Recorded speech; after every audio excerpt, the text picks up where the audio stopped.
You are most welcome friends, I am Wani and you are hearing मेरी फसक। तो जो फसक मैं भी आपके साथ साझा करने जा रहा हूँ वो ये है कि पंजाब में एक डीजीपी है हरचरण सिंह भुल्लर। लेकिन हो क्या गया है, हरचरण सिंह भुल्लर पर एक स्क्रैप कारोबारी ने एक केस को सेटल करने के लिए और स्क्रैप कारोबारी के बिजनेस में हस्तक्षेप न करने के लिए 5 लाख रुपए की रिश्वत मांगी। तो कूड़ा कारोबारी ने पुलिस में शिकायत की होगी, सीबीआई को शिकायत की तो सीबीआई ने जाल बिछाया और हरचरण सिंह भुल्लर को मोहाली स्थित कार्यालय में रंगे हाथ रिश्वत लेते हुए गिरफ्तार कर लिया। तो हरचरण सिंह भुल्लर बहुत पैसा कमा रहे होंगे। उनकी अम, हर महीने के वेतन ही लगभग 1.5 लाख से 2 लाख के बीच या उससे कुछ ज़्यादा भी हो सकता है। और वो पैतृक रूप से संपन्न थे, उनके पास काफ़ी धन पानी हुआ, क्योंकि क्या करेंगे हरचरण सिंह भुल्लर साहब, इतने ज़्यादा पैसे से कहाँ ले जाएंगे। हो सकता है उनको इसी बात में आनंद आ रहा होगा कि खूब ज़्यादा धन आए इधर से उधर से। भाई जब तक पद में है तब तक ही तो धन आएगा, और जब रिटायर हो जाएंगे फिर कोई नहीं पूछेगा। तो हरचरण सिंह भुल्लर अपने रसूख का पूरा फायदा ले रहे थे और पैसा बना रहे थे। तो हरचरण सिंह भुल्लर को उनके घर और दफ्तर की तलाशी ली गई और करोड़ों रुपए की अवैध संपत्ति के साक्ष्य मिले, ऐसा मीडिया के और तमाम वेबसाइट्स से सोर्सेज से पता चल रहा है। हरचरण सिंह भुल्लर जी बहुत पैसा कमाना चाहते थे और उस पैसे से वो पता नहीं क्या करना चाह रहे होंगे। उनको ये जो करप्शन का पैसा है इसको इकट्ठा करने में आनंद महसूस हो रहा होगा। आज 2 लाख आया, कल 4 लाख, 5 लाख, ऐसा आते जा रहे हैं और हरचरण सिंह भुल्लर उससे संपत्ति बनाते जा रहे हैं। और उन्हें कहीं से कहीं तक इस बात की परवाह नहीं है कि उनके ही इस देश में कई लोग सुबह शाम की रोटी के लिए तड़पते हैं। सुबह खाया तो शाम के लिए नहीं होता है, शाम खाया तो इस बात की कोई गारंटी नहीं होती है कि सुबह क्या खाएंगे। कई लोग इलाज के बगैर तड़प तड़प कर मर जाते हैं। कई लोग दूसरी परेशानियों में फंसे रहते हैं एक एक रुपए के लिए।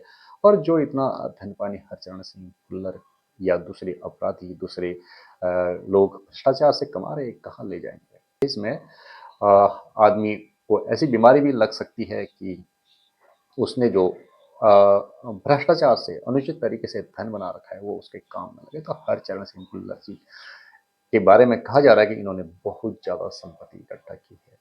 और क्या क्या इनके पास मिला है, विभिन्न मीडिया रिपोर्ट्स के अनुसार सीबीआई को इनके घर से कई चीजें मिली है। भाई पद है और वर्दी है और बड़ा पद है, तो जो बड़े पद के लोग होते हैं ना वो बड़ा करप्शन करते हैं और छोटे पद के लोग नहीं, कोई करप्शन नहीं कर पाते हैं। वो लोग 500 रुपये, 1000 रुपये या छोटे तरह का करप्शन करते हैं। हमारे देश भारत में करप्शन करप्शन करप्शन। तो एक तरफ हमारे देश में ही बड़े ऑनेस्ट लोग हैं। उत्तर प्रदेश के मुख्यमंत्री योगी आदित्यनाथ जी को ले लीजिए, क्या खर्चा है उनका, क्या उनके पास संपत्ति है, कुछ भी नहीं।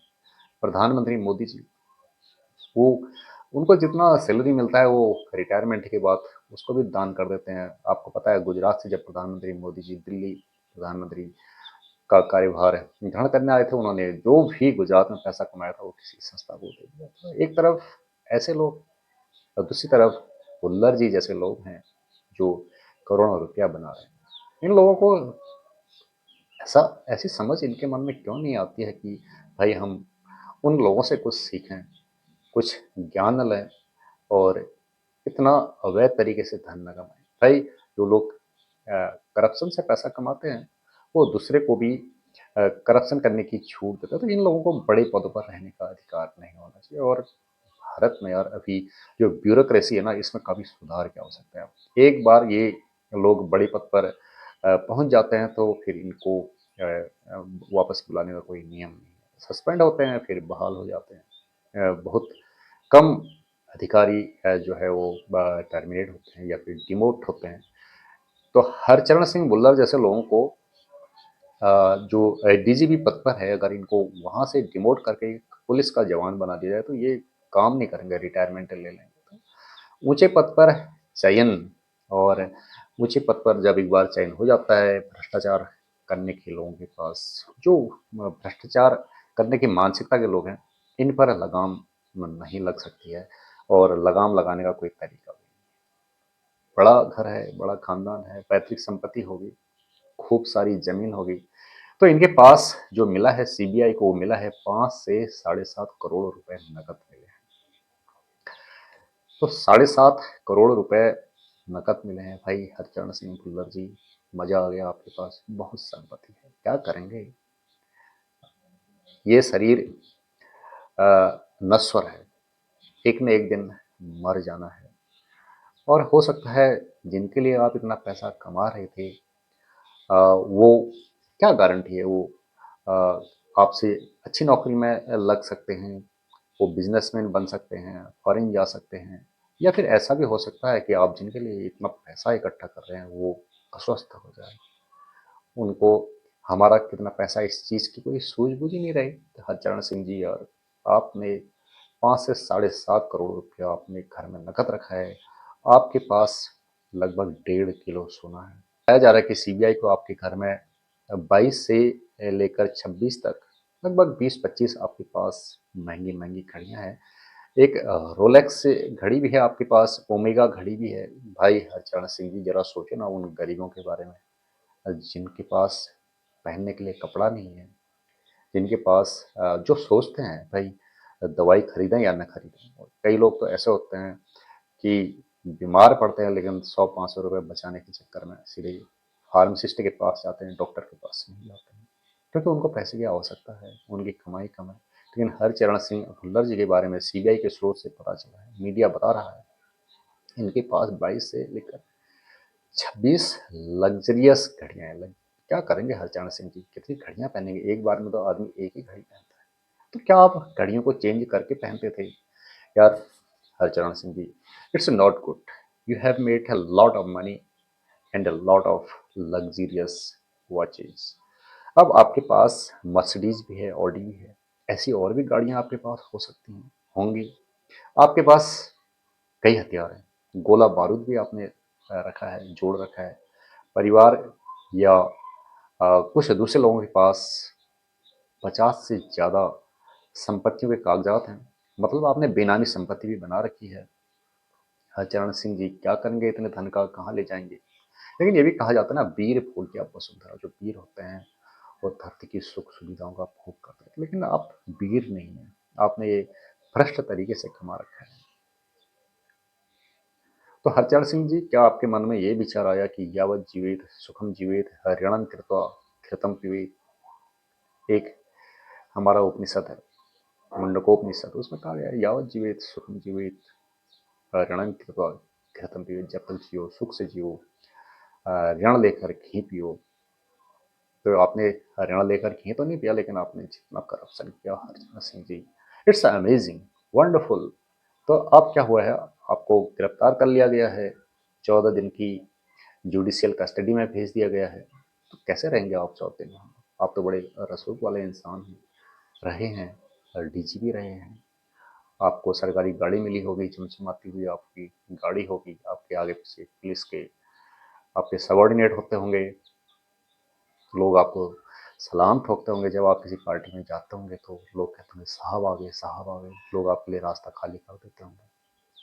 और अब आप 14 दिन की न्यायिक हिरासत में हैं, तो हरचरण सिंह जी आपके साथ बड़ा बुरा हुआ, किस्मत खराब थी क्या? अब आप अपनी किस्मत को कोस रहे होंगे, यार मेरी किस्मत खराब थी, उस व्यक्ति से अगर ये घूस नहीं लेता तो आज ये दिन नहीं देखना पड़ता। हरचरण सिंह जी, वैसे तो आप फूक फूक कर करप्शन का पैसा लेते होंगे, लेकिन फंस गए। बहुत ज़्यादा संभावना होती है जब आप अपराध करते हैं, और बचने की बहुत कम संभावना होती है। तो आगे बताया जा रहा है कि सीबीआई अब जो हरचरण सिंह डीजीपी साहब हैं, भुल्लर साहब हैं, उनकी जो अवैध संपत्तियां हैं और रिश्वत से जो आपने बहुत सारी संपत्ति इकट्ठा कर रहे हैं, उसकी सीबीआई जांच कर रही है। और आगे चार्जशीट या ट्रायल से जुड़ी हुई कोई भी सार्वजनिक रिपोर्ट नहीं हुई है। तो बताया जा रहा है जो गूगल से और दूसरे वेबसाइट से जो सूचना मिल रही है, वो सूचना ये है कि यह मामला पंजाब पुलिस के इतिहास में सबसे बड़े भ्रष्टाचारों में एक है। तो हरचरण सिंह भुल्लर जी जैसे दूसरे ऑफिसर्स जो भ्रष्टाचार से बहुत पैसा कमाते हैं, यार आपके लिए क्या कहा जाए, कुछ नहीं। कौन पकड़ पा रहा है, कौन देख पा रहा है? कुछ एक लोग पकड़ में आ जाते हैं, बाकी पकड़ में नहीं आते हैं। यदि भ्रष्टाचारी पकड़ में आते हैं तब तो कुछ लगाम लगेगी भ्रष्टाचार पर, लेकिन बहुत कम भ्रष्टाचारी पकड़ में आते हैं। तो जो हरचरण सिंह जी ने भ्रष्टाचार किया है, ये पंजाब में भ्रष्टाचार के इतिहासों में एक बहुत बड़ा मामला माना जा रहा है। यह घटना राज्य पुलिस की साख और जवाबदेही पर गंभीर सवाल खड़े करती है। हरचरण सिंह जी क्या कर दिए आप? तो क्या हुआ, थोड़ा सा टाइमलाइन भी देखते हैं। 2024 के अंत में हरचरण सिंह भुल्लर पंजाब में रूपनगर रेंज के डीआईजी बने। अक्टूबर 2025 में स्क्रैप कारोबारी से उनके खिलाफ शिकायत मिली। 16 अक्टूबर 2025 को सीबीआई ने जाल बिछाया और उन्हें रिश्वत लेते पकड़ा। 17 अक्टूबर 2025 उनकी कोर्ट में पेशी हुई और 14 दिन की न्यायिक हिरासत में भेज दी। हरचरण सिंह जी वे लोग जो ऊंचे पदों पर हैं, जिनका रसूख है, दबदबा है, जिनके पास सोर्सेज हैं, अपॉर्चुनिटीज हैं करप्शन से पैसा उगाने की, प्लीज ऐसा मत कीजिए। इस देश में दूसरे लोग हैं जिनके पास शाम को खाने के बाद सुबह की गारंटी नहीं, और सुबह खाने के बाद कोई गारंटी नहीं कि दिन भर मजदूरी मिलेगी या नहीं और शाम को खाना मिलेगा या नहीं। कई लोग दवाओं के बगैर तड़प रहे हैं। कई लोग अपने रिश्तेदारों के यहाँ इसलिए नहीं जा पा रहे हैं क्योंकि उनके पास आने जाने का खर्चा नहीं है, ट्रेन के टिकट का खर्चा नहीं है।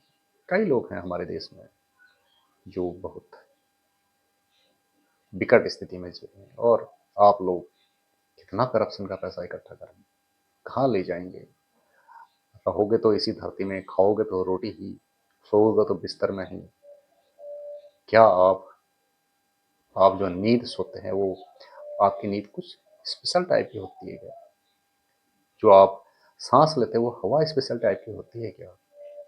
और जो आप भ्रष्टाचार करके इतना ज़्यादा पैसा इकट्ठा करते हैं, ये मान लें कि आप लोगों के पास ब्रांडेड कपड़े होते हैं, आप लोगों के पास ब्रांडेड गाड़ियाँ होती हैं, घड़ियाँ होती हैं, आप लोगों ने बहुत सारे हथियार जोड़ रखे हैं घर में, किसको मारने के लिए?